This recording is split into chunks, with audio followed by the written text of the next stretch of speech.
Your eyes on the times, you walk ready to speak up. But with so many problems, you're exhausted trying to keep up. This is the Church Politics Podcast, where you can get political commentary from a biblical worldview. We're not trying to be conservative or progressive. We're trying to be Christian in the public square. And I'm black as heaven. I'm made in God's image. Nobody can change my settings. Hey man, got off my knees and put an end to my search. It's easy to sell your soul when you don't know what it's worth.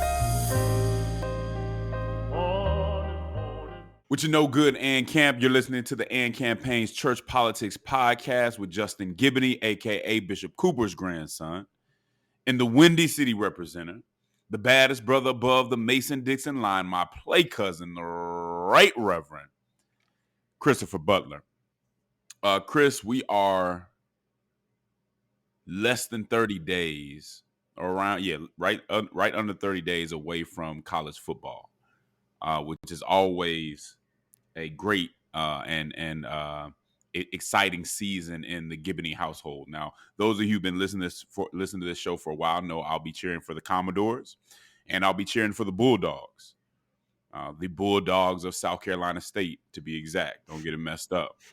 But it's always fun to just get ready for that. There's something about college football, and I like NFL too, but there's something about college football that really just gets me excited, especially those first, the bands, the crowd, the students, all that just gets me really excited. Now, Chris, are you a college football fan or not? I can't recall. So I happen to go to universities that don't have football teams, so okay.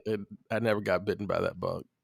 Okay, well, you can always cheer for the Commodores, man. We could use you, but we will be, talking every so often about college football, man. I'll do my best to read up on it. I did go to a handful of games at UVA where my wife went. So okay, that's all right. I mean, they're not SEC, but we still, they're close. They're still in the South. Best I can do, bro. All right, fair enough. As long as they're not Big Ten, we're good. All right, so.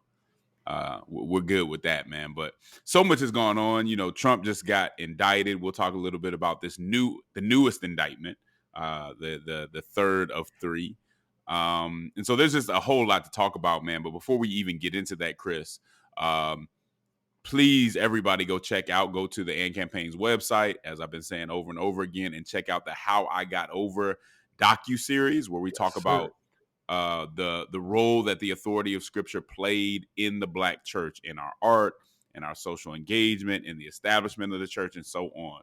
There are a lot of false narratives out there, and we want to make sure that you get the true history. Not perfect, not trying to create a perfect narrative, but really to clear up some things that we think have been misrepresented in pop culture. Really solid information. And if I can give a particular shout out for How I Got Over, if you're listening to this and you are a preacher, this docu-series has aided this week's sermon preparation in my life. Nice. So it's a good resource. You should really go check it out.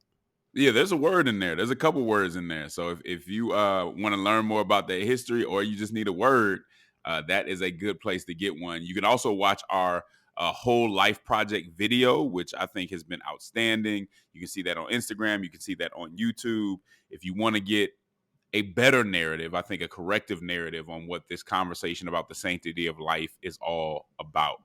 And so we think that's important. I want to give a shout out, as always, to our patrons and supporters for supporting us in what we do and how we do it. If you want to support the Church Politics Podcast directly, you can go to patreon.com/churchpolitics.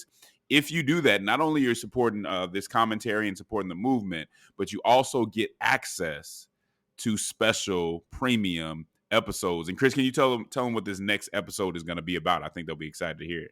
Yeah, we're actually going to be able to talk to an actress in LA, in Hollywood, about this Hollywood strike. And this is a really good insight. Somebody who's been involved with the union, somebody who's won some Emmy awards, but not like super famous. So somebody's like really making a living in this industry, solid believer, and going to be able to give us some rich perspective that you probably haven't heard in other places.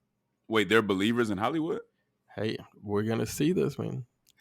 Nah, I'm kidding. Yeah, you guys are gonna want to check this out. I mean, this this is changing a lot of things. I mean, it's going to affect what we're able to watch on television. But this strike, there hasn't, in my understanding, there hasn't really been a strike like this since Ronald Reagan was the head of that union, right? Yeah, it is really historical. So there's a lot of history here, and it's important because as IA comes on board and all that stuff, as AI comes on board and all that stuff, it is important for workers just in general to make sure that they're, that they're empowered and that they're not being taken for granted or taken advantage of. So shout out to those folks who are, standing up for themselves, and we support folks' ability to do so. All right, but let's get into it. We got a lot of stuff to talk about again, so grab your Bible, get your mind right, and prepare to think, not like a Republican, not like a Democrat, but to think like a Christian. And as usual, we're going to start off with some scripture. I want to start off, Chris, at Psalm 78, verse 72. And it reads, "And David shepherded them with integrity of heart. With skillful hands, he led them." That's the New International Version. Other versions say that he shepherded them or guided them with an upright heart or a true heart. Now, the term here connotes completeness, soundness, and even a sort of innocence. He also had skillful hands. He guided them with understanding. He wasn't off in the clouds somewhere. He understood the task that confronted him. And I think every leader, anyone who calls himself a leader, should want to be leading with integrity of heart and with skillful hands. That's straight out the Bible. Now, Chris, while we both know some great Christian leaders out there, the church in general, in my opinion, is suffering from a leadership crisis, especially in the public square. I think that too many of our self-proclaimed leaders in the church are actually followers in the public square. They follow secular activists and secular academics, or they're followers of conservative ideology. But especially talking about our context, I think too many, again, in my opinion, too many Christian leaders are not actually leading. I think too many leaders in urban areas are merely repeating kind of uncritiqued regurgitations of what their favorite secular influencers have already said. And as a consequence, they don't challenge the ideological narratives that need to be challenged in the public square for the good of the people.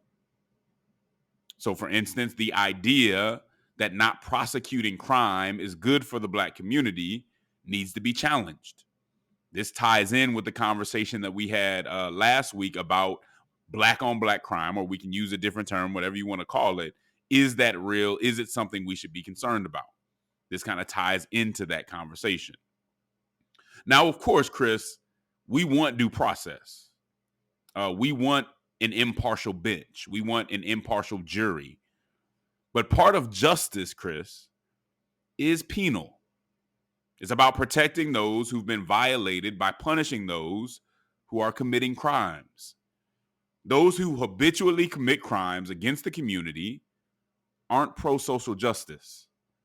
They're redeemable, and they must be treated fairly, and I'll always advocate that they be treated fairly.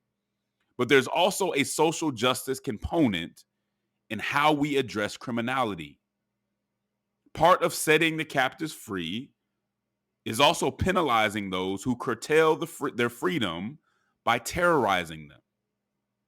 Lawlessness puts the people in bondage.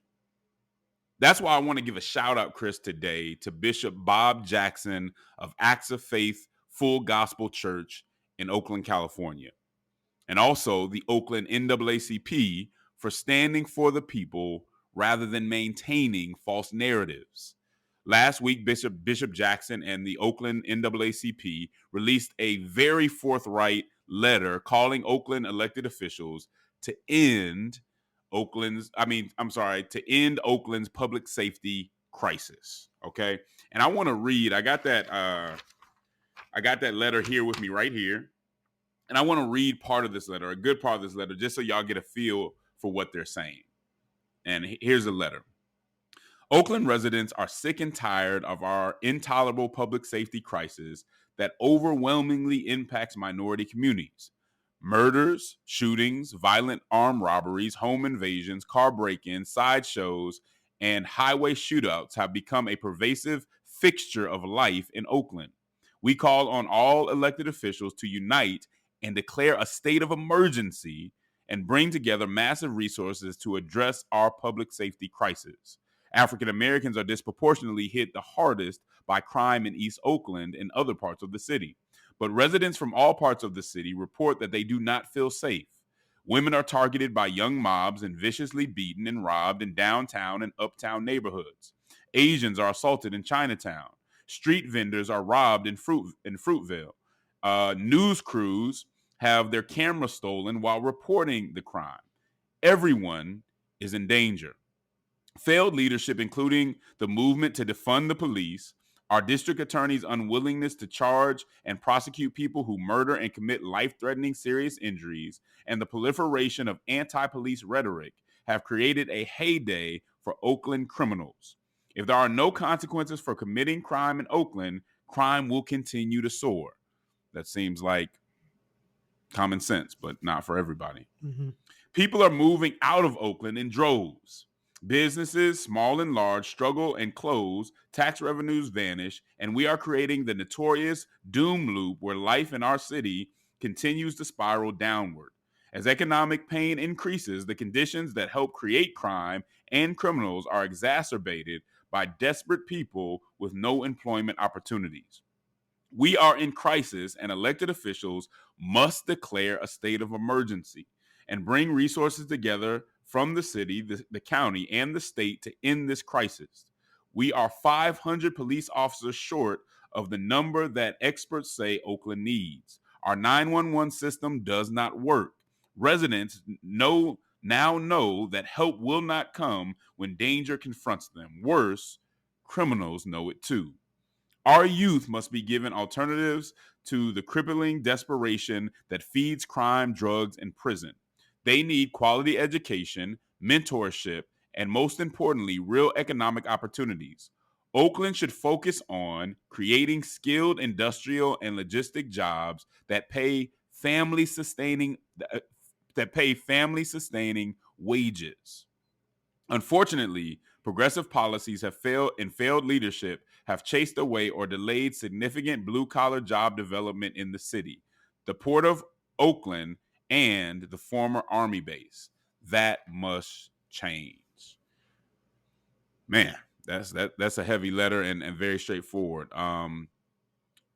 Chris, while we spend our time letting cable news keep us enraged about every word that comes out of Trump and DeSantis's mouth or about every political stunt that they pull, it's good to see community leaders who are focused on supporting our youth, who are focused on family-sustaining wages, education, violence, and holding elected officials in their own community accountable. This also further proves the point, though, Chris, that defund the police isn't something most Black people actually support. We want the police to act right. We don't necessarily want less police in our neighborhoods. And I think it shows that, and this is along with we saw the poll that said 70% of Black people don't support defunding the police. And it shows that it's primarily a project of academics and activists, many of whom who don't even live in our community. Injustice in the criminal justice system hurts Black people. But lawlessness in the streets hurts us as well. And those who are too ideologically committed can't seem to process the complexities of that reality. This particular letter is strong but nuanced. It really hits on that the dynamic I was just talking about. The way that poverty does push people into does make people, maybe put them in a position where they're more likely to commit certain crimes that they wouldn't otherwise push, but also the way letting crime go just makes crime worse. I mean, it's a very nuanced letter, a very strong letter, and it's one that doesn't really take a side. And I know some of us don't like that, but this is taking a strong position without necessarily taking a side, which can both be wrong on a very critical issue. But go ahead, Chris. I just want to hear what you had to say about this piece. Yeah, I mean, I think just from a tactical perspective, I first want to say this is why it's really important for organizations and people, if you're going to make a public statement, to work on your statement, because this is a very, very good letter. It is well written. Like you said, it is direct. I kind of think, when I looked at it, I thought about, again, something that I think about a lot. Like, this is a massive opening, especially in local politics, for conservative politicians and conservative political parties, who mostly, I will say, have seemed to this point too socially kind of disconnected and politically clumsy to take advantage of it, but is really sitting there for the taking. There's a line in the letter that I think encapsulates the core of the message. They say there is nothing compassionate or progressive about allowing criminal behavior to fester and rob Oakland residents of their basic rights to public safety. It is not racist. Say that one more time, if you don't unkind. mind. Let's do it again. There is nothing compassionate or progressive about allowing criminal behavior to fester and rob Oakland residents of their basic rights to public safety. It is not racist or unkind to want to be safe from crime. No one should live in fear in our city. I thought, Justin, that they had maybe consulted with you on the writing of the letter, because it was very powerful. Campaign-esque, but we know that public witness has been there long before and campaign. But it did sound like something we could write for sure. For sure. And I think that one of the reasons I'm grateful for the letter is because I think that advocates in city after city across the United States could really just grab this letter and use the search and replace function, and just, search Oakland, insert Chicago, and we'd be ready to go. And, I do believe that as time goes forward, I could see Chicago, for instance, soon getting to this kind of a place, because this is not a matter of being opposed to meaningful police reform. Right. People in Black communities, low income communities, brown communities know that police reform is needed. But in a lot of cases, we have allowed the pendulum to swing too far now in the opposite direction. People do not want to feel harassed and threatened by police. And anybody who wants to be honest about it has to admit that Black people, poor people, people of color have for too long felt that way in their communities. But people also don't want to feel harassed and threatened by lawless criminals in their communities either. And I really, I get in some trouble in my own city about this, but I will continue to say shame on any elected official, conservative or progressive, Democrat or Republican, who through their policy decisions and their rhetoric basically make their message to our community, pick your poison, right? Either be harassed by an unaccountable and undertrained police force, or be terrorized by an unchecked criminal element in the community. I continue to believe, I don't think I'll ever change. I think that that's a false choice, to tell the community that you either have to be terrorized by police or be terrorized by criminals. I think that the Oakland NAACP's letter is simply saying that we can remove both of these scourges from our communities. We can invest in our youth and hold criminals accountable. It's not an either or decision. And I don't think that that's an unreasonable demand or an unattainable goal. Like, this should be the direction of public policy. It is heartbreaking and confusing to me that we don't have more elected officials, states attorneys and district attorneys, mayors, council members, city council members who take this approach to public policy that was articulated in this letter. And this letter is so good because, again, one of the things that goes wrong when we're addressing criminal justice or anything that becomes ideological is that we allow buzzwords to throw off the whole conversation. Yeah. So once somebody says something, you say, "Oh, that's racist," or "Oh, that's," and it's like the whole conversation is over. We can't really thoroughly examine, what we need to look at the policies because somebody just throws a buzzword out there and ends the whole conversation. Yeah. This letter doesn't allow that to happen.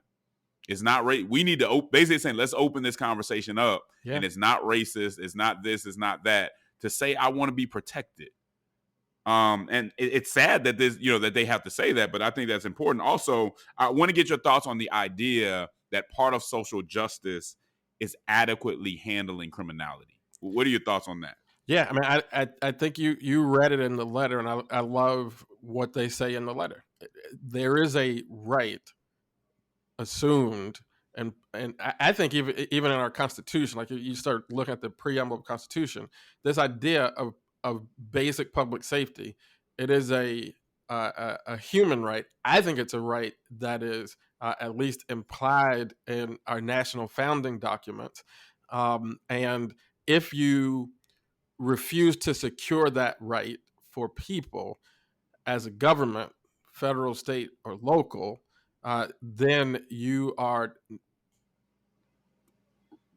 withholding a right from people, which is, this is the motivation of social justice work and civil rights work, is to secure and protect those basic rights that we should have under law. And public safety, like the NAACP and Oakland's letter articulates, is certainly one of those, in my opinion. And I'll tell you, I get in debates about this in Chicago all the time, and so I'm used to this type of conversation. I do think that it is a violation of civil rights to have an unaccountable and unchecked police force roaming the streets of the community. I think it is an equal or greater injustice, civil and social injustice, to let criminals roam the streets, commit crimes, not be prosecuted for those crimes. When prosecuted, not actually be penalized when convicted. That is you're refusing to use legitimate means of law and law enforcement to protect citizens who are just trying to live their lives. That is classic social and civil injustice. Yeah. I mean, it's not only the system, the police, the man that can put people in bondage. Yeah. As I said before, lawlessness can put people in bondage. Being terrorized in your own neighborhood and people getting away with it with impunity is a sort of bondage. The kid that can't just walk to school trying to get his education and just walk to school without being harassed is a form of bondage. And I think that's what gets me super hopped up about this. I know what it's like to have a 12-year-old daughter who does not feel comfortable riding her bike to camp at the neighborhood park district because of the unchecked crime in a community, right? That's a reality that my family actually lives in. And so it does bother me a lot when I hear people talking about, talking as if it's something racist or unjust about the basic idea that if somebody is committing a crime, firing a gun, illegally selling drugs, loitering, all this stuff, if you're doing those things that are against the laws that we have agreed are going to be the laws of this city, you need to be removed from that space. That's the role of law enforcement. And we should require those laws to be enforced so that people are just trying to live their lives. My daughter is in a park district program and she likes to ride her bike. It's unreasonable that she doesn't feel comfortable to ride her bike to the park. No, it's absolutely unreasonable. But again, secular progressive ideology, in its lack of wisdom, can prevent us from actually addressing that issue because it'll put so much language and so many other concepts and systems in front of the obvious truth. And in the same way, you get the conservatism that doesn't say, dude, it's obvious you can't just let police officers who are people get away with this stuff and not think that they're going to get punished that they do something wrong, right? Yeah. It's just unfortunate that instead of moving forward and getting better policy, we have to kind of go back and state the obvious. Yeah. We have to go back and say, look, this thing really had to say, look, if you don't punish criminals, crime will soar. How is that not common sense? And I recently had a tweet about common sense and how progressives miss common sense sometimes. And the funny thing about it is I had several people hit me up and say there's no such thing as common sense. And I was like, you know what? You just proved my point, right? Like instead of working on what we know and building from what we know, we really have to start all the way over with basic truths. Yeah. And that's really sad because people are suffering, man. And here's the other sad thing. The sad thing about it is if you look in the public discourse, you wouldn't even know that most black people don't agree with defund the police. You really wouldn't. You wouldn't even know it. 70%. I'm not talking about 50.2%, right? I'm talking about over 70% of African Americans don't support defund the police, but those in power choose those of us that they want to represent us to say what they want us to say and what they want to hear. And so you don't hear that. And that's why I think the Church Politics podcast is important. All the leaders, who are part of the AND campaign are important because we don't always get everything right, but we are trying to represent a certain perspective. Now, there may be things that the majority of African Americans believe that I disagree with. Yeah. But I would hope that me and Chris would say this is a disagreement rather than act like we represent the whole community. Sure. And so there's just so much that I think we have to really dig into. But this letter was just very artfully done. Go ahead. Yeah, I do just want to say to my more conservative brothers and sisters that 70%+ opposition to defund the police does not mean that you can trot out a candidate who cannot mouth and articulate an intelligent critique of the historical injustices that Black people have experienced as it relates to policing, and think that person is going to get elected and get Black people to vote for them. That's the other side of this false choice. But I really think if there is like a local political operation that is really able to find a candidate that can really articulate and embody the spirit of the letter that you read at the top of the segment, Justin, I think that's a wide opening in a lot of cities. It is. And what I want y'all to do, my bad. What I want y'all to do, though, is we'll have it in the show notes. Read the letter for yourselves. Look at the nuance that is used. And look at the way that it does not take a side. It takes a very clear position. It does not take a side. It actually uses the sides to get something done. Yeah. Right. It puts progressive policies out there. It puts other stuff out there to make them feel like, oh, we might need to do something. If this letter were to take a side, this letter would have been might as well have not written it. Yeah. It would be completely impotent. But because it had the nuance, because it played, it played into some of the dynamics really well. The folks who wrote it knew that it was more likely to get some sort of response because of how it was written, and it was written with integrity. I think well thought out. But again, read it for yourself. I think you'll appreciate the nuance. Chris, a new New York Times Siena College presidential primary poll was just released. And it shows that former President Donald Trump is completely obliterating the rest of the Republican field. Trump right now, even with these indictments and everything that's going on, is at 54% in this poll. And the closest person to him, Ron DeSantis, is at 17%. In fact, Chris, you could combine it. You can combine every other candidate's numbers, obviously, and it still wouldn't add up to what Trump has, right? He's above 50. So if you combine them all into one candidate, they would still lose fairly handily, right? I don't know, Chris. This is interesting to me. I can't say that I'm surprised, but I feel like the indictments actually helped Trump, right? Especially the first New York indictment, which I think really poorly reflected and almost poisoned the well for some of the other indictments that I think were probably more substantive. Now, we know that on Tuesday, Trump received his third indictment for his hand in trying to overturn the 2020 election results.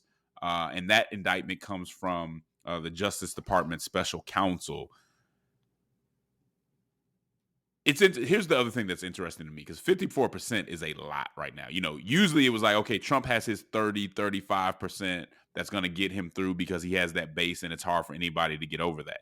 But he's gone up. And it reminds me, Chris, of when so many Christian conservatives said, oh, we voted for Trump just because Hillary was so bad. But now, when a lot of folks have a lot of other candidates that they could vote for, still, most everyone is voting for Trump. I mean, is supporting Trump right now, according to this poll. Now, listen to this too. 53% believe that Trump's actions after the 2020 election went so far that he threatened democracy. That's just of all Americans, right? Most Americans also believe that he committed serious crimes. The other thing that's interesting is that compared to DeSantis, Republicans think that Trump is a strong leader. They think that he's more liable to get things, that he'll more likely get things done, that he's more likely able to beat Biden, and that he's fun, whatever that means.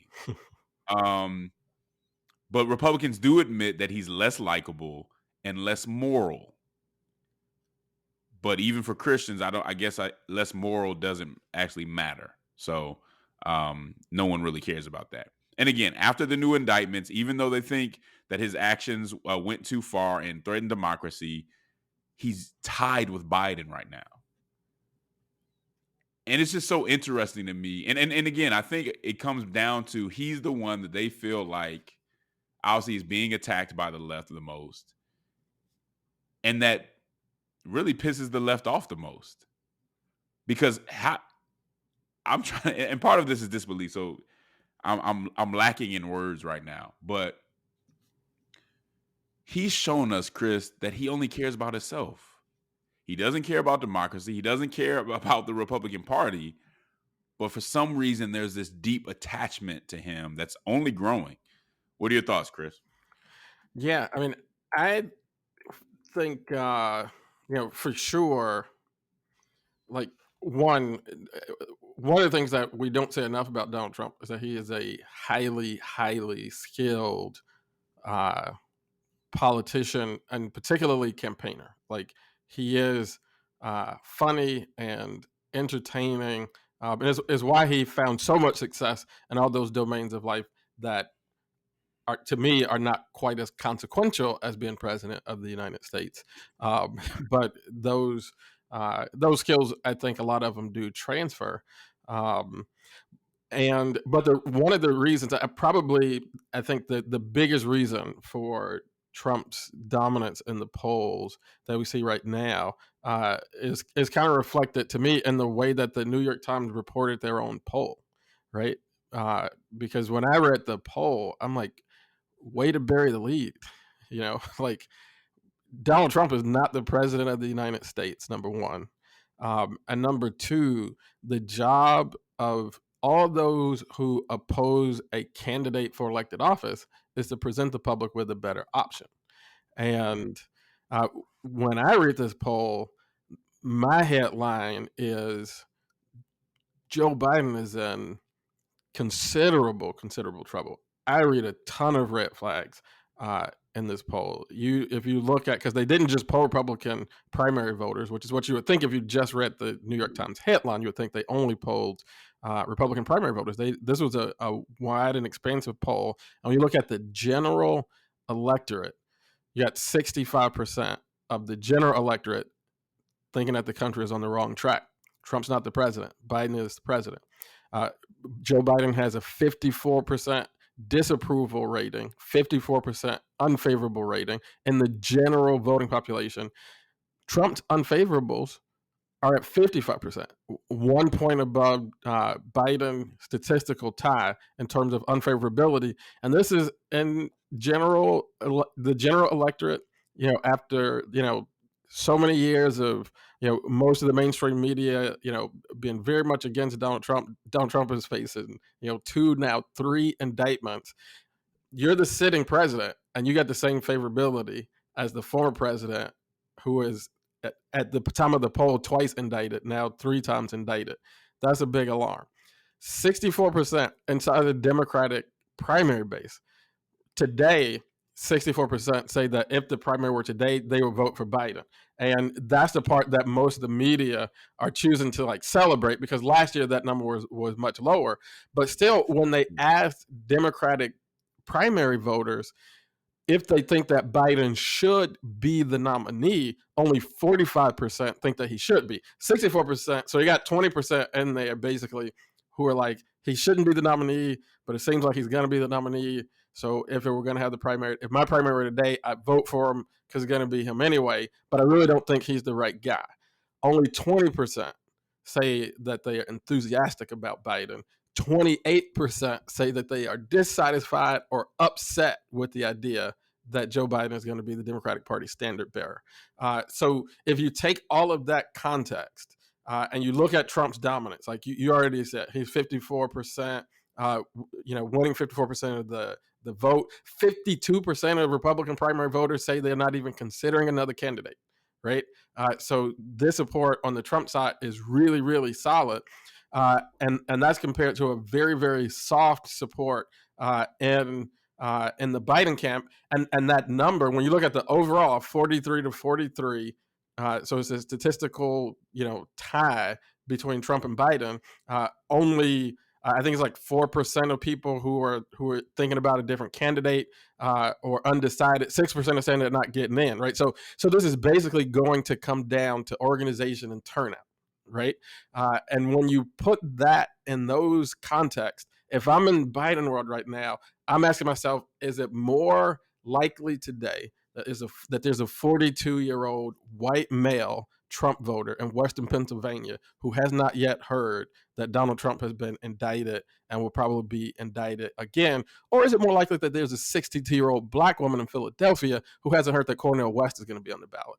Is it more likely that there's a pro-life woman in the Upper Peninsula of Michigan who's going to walk away from Trump because he's not pushing hard on that issue this year? Or is it more likely that there's some mother or grandmother in a suburb of Grand Rapids that hasn't yet heard that Joe Biden did not his 7th grandchild, right? Is it more likely that you got a Republican in the south of Georgia who's going to hear something terrible about Donald Trump and what he did on January 6th and change his mind about Donald Trump?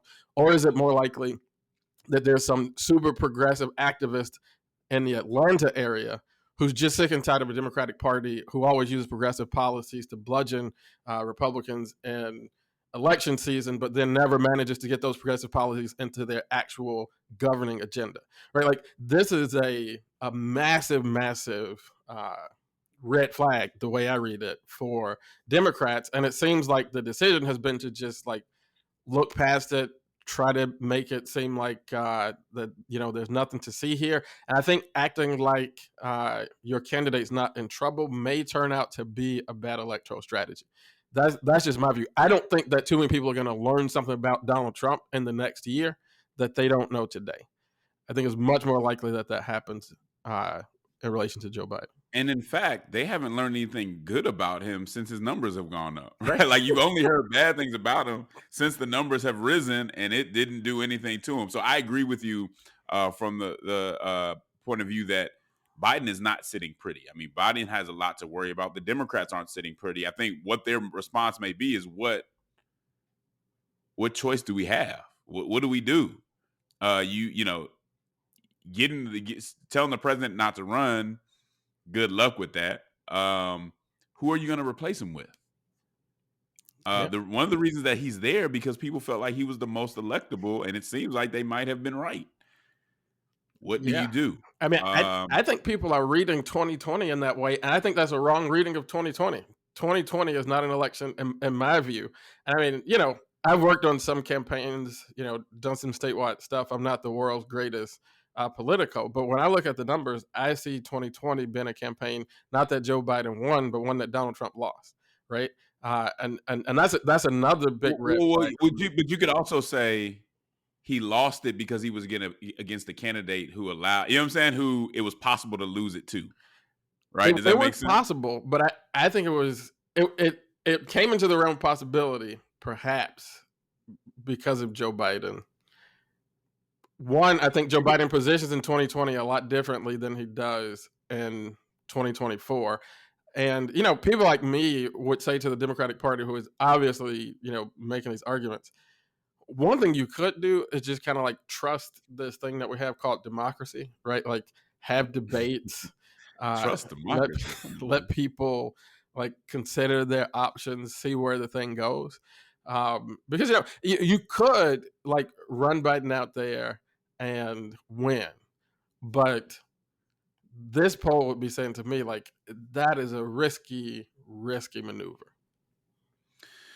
Yeah, I mean, this is going in all the wrong ways. This is going to be an interesting election cycle. And I just ask that Christians put the issues out there, do your homework, and hold folks accountable, because the fact that we're in this position where we're very likely to have two candidates that most people don't want, very likely to have two candidates who have some, have both of them are facing some corruption issues too. We haven't gotten into the Biden, the Hunter Biden stuff that's more and more closely, becoming Joe bringing Biden his stuff. father into the conversation. And so we'll get into that, but it's not pretty. And so for those of us who care about corruption, who care about those issues, it brings even more questions into this election cycle. So yeah, it's I don't even know where to start. I mean, it just seems like, yes, we have a democracy, but it's been compromised in a lot of different ways. Yeah. And we got to find a better ways to, as you say, trust democracy and find better processes and all that to make sure that people's voice is actually getting out there. Because the fact that most people don't want two candidates and yet those candidates are still going to be in there, that's not the ideal, guys. It's just not. I'll let you take us out though. Yeah, I mean, I think you look at this whole situation, you certainly see kind of a failure of democracy. But if you are concerned about the possibility of another Donald Trump presidency, I think there's a whole lot of work to do. And it ain't just telling people that Donald Trump, did bad stuff at January 6th, because that, as much as we try to make it be different, at the end of the day, that is old news. Like, people are not learning that. That's 2 years old. And people have said, that notwithstanding, they're going to support Donald Trump. And I think it comes back to a lot of things that people are experiencing in their everyday lives. And if we just spent a little bit more time trying to make life a little bit better for regular people, probably have different political outcomes. But that's my 2 cents. There we go. I was reading The Hill earlier this week, and I ran into an interesting article, and I also saw it on Breaking Points. According to new data, 12th grade boys are nearly twice as likely to identify as conservative versus liberal, according to a respected federal survey of American youth. The figures represent a striking shift, according to The Hill, a striking shift in the political views of boys. As recently as the late 2000s, liberal boys occasionally outnumbered conservatives. Back in the Carter era, both boys and girls leaned liberal. Nowadays, it shows that that girls are drifting further left, also young women drifting further left. But we are seeing this trend of boys becoming more conservative, which is interesting to me. Now, one thing I think, as you read the article, look at the poll or look at the survey, you'll find is some of this is relative, right? Conservative for a young boy might not be conservative for a 65-year-old, right? It may just be relative or in comparison to where the women in there, the girls in there around them, where they are. But I think, as we talked about, what was that, a week or two ago, just the kind of almost the feminization of society that we talked about, the trouble that boys have finding their way, all play a part in this conversation. But what are your thoughts on this article, Chris?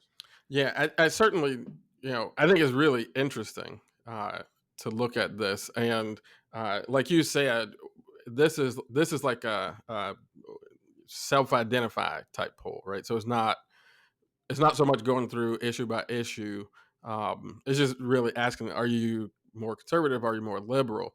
And so when you have so many boys self-identifying as quote unquote conservative in a culture that is so dominated by this strange form of progressivism, I think it speaks into what I still think is a moment of political rethink and realignment and shifting. Because what you have is boys saying, I'm looking at this progressive agenda and I know I'm not that, right? Because like you said, is not, if you match issue to issue, this is not the conservative of a 65-year-old, man.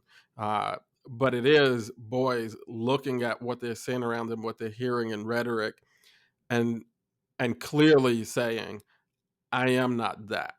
And so, I think that these, when I look at polls like these, I see a moment for people to start trying to think differently, to speak differently, to shape, kind of more interesting approaches to public policy.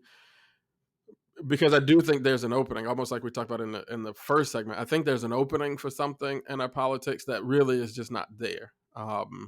And I pray that at some point soon people are able to put their finger on it, because I think a lot of boys are just looking at this and being like, I would like to be, kind of masculine. I don't want to be made to feel like that is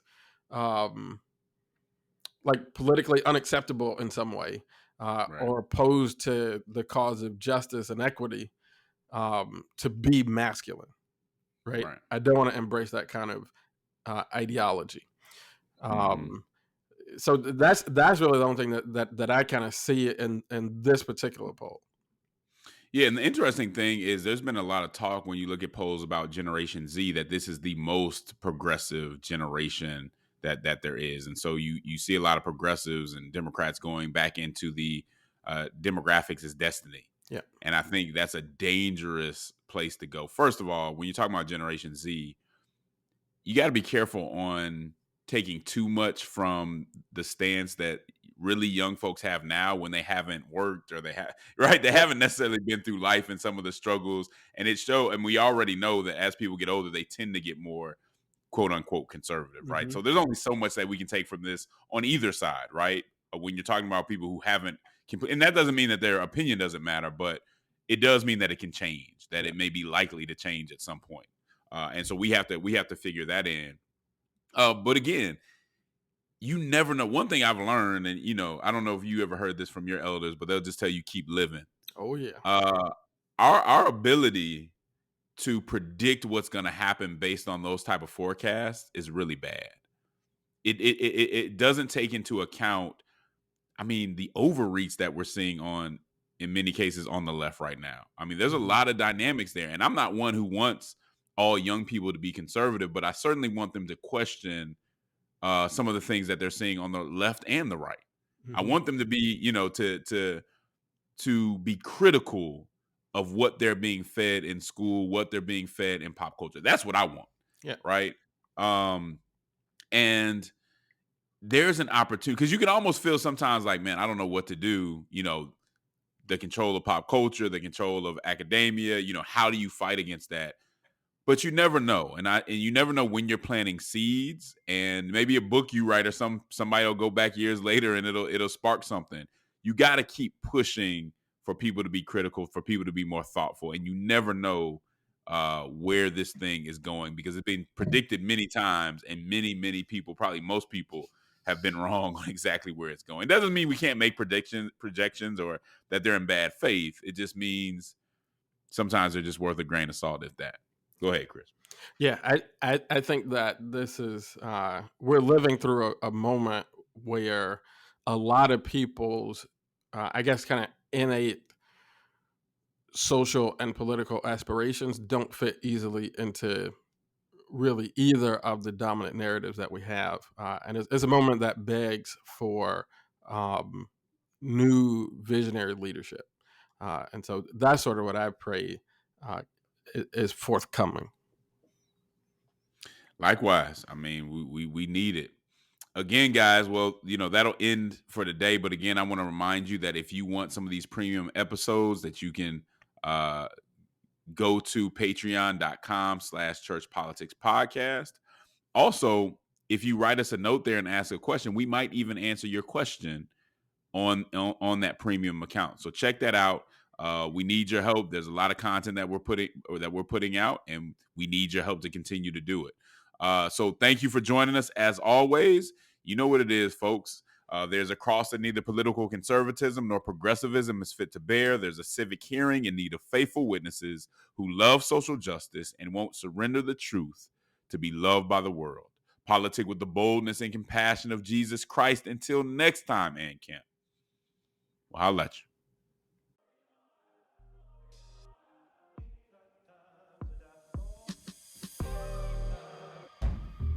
Dear Lord.